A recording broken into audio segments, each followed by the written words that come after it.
What is up, everyone? Welcome back to another episode of Sports with Warbs. Today is the first episode of the NHL wraparound series I'm going to be doing. Basically, what's going to happen is I'm going to take a couple of different news stories. I'm going to put them all into one from the previous week, whether it be a signing, whether it just be updates on teams during the season, any kind of just news pieces I want to talk about, put them into one video for you guys and just kind of upload it periodically. I am going to be starting off with the news that the biggest free agent, the biggest goal scorer is officially, unofficially off the market. Mike Hoffman has signed a PTO with the St. Louis Blues. This kind of came as a little bit of a surprise to everyone because he was the best goal scorer out of this class of free agents, and he took the longest to sign out of all the really good players. He signed a PTO. This basically is just a professional tryout, so he can try out for the Blues. He can go to their camp after his 1 week quarantine.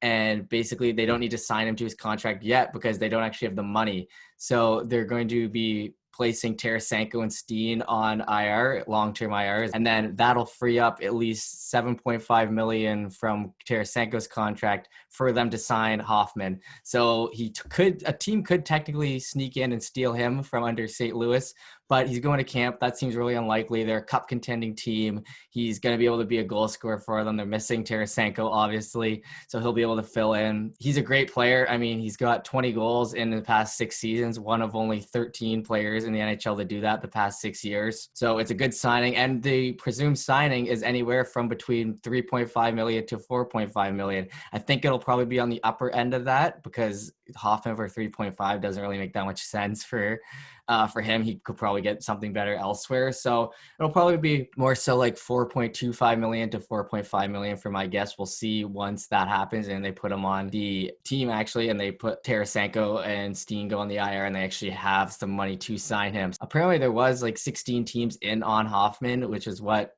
LeBron said in his Athletic article. Teams were trying to get him. He's a good player. Just kind of took his time.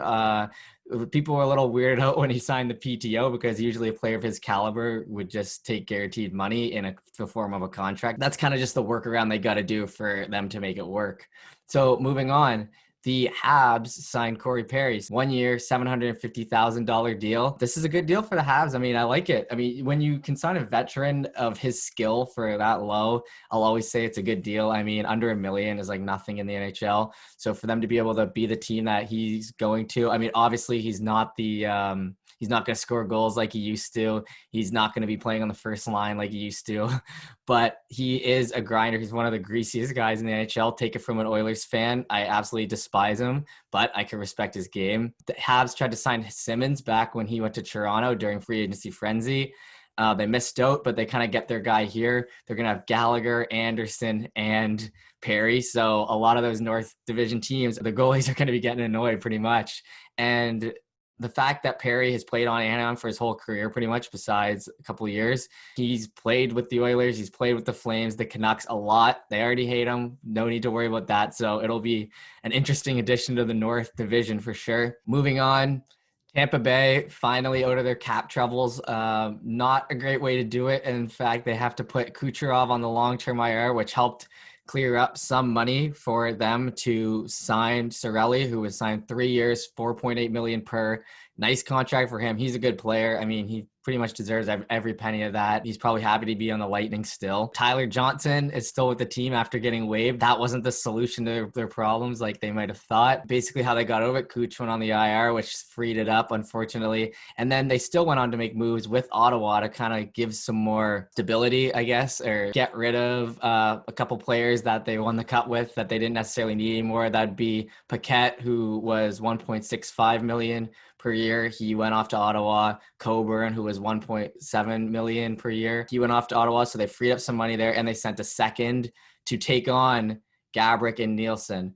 So basically, they placed them immediately on the long-term IR, which freed up all that cap, and they got rid of the players. So the whole thing was basically Ottawa took a second to take these players on. And they got a couple of vets out of it, actually, which leads me into my next point and the final point of this first video. The Sens trade for Stefan. He's a little over the hill, people would say, I guess. Second round pick looked hefty to start, but when you think about it, basically it's a wash. They get their second round pick on the same day just for taking contracts they can afford from Tampa. So they get their second.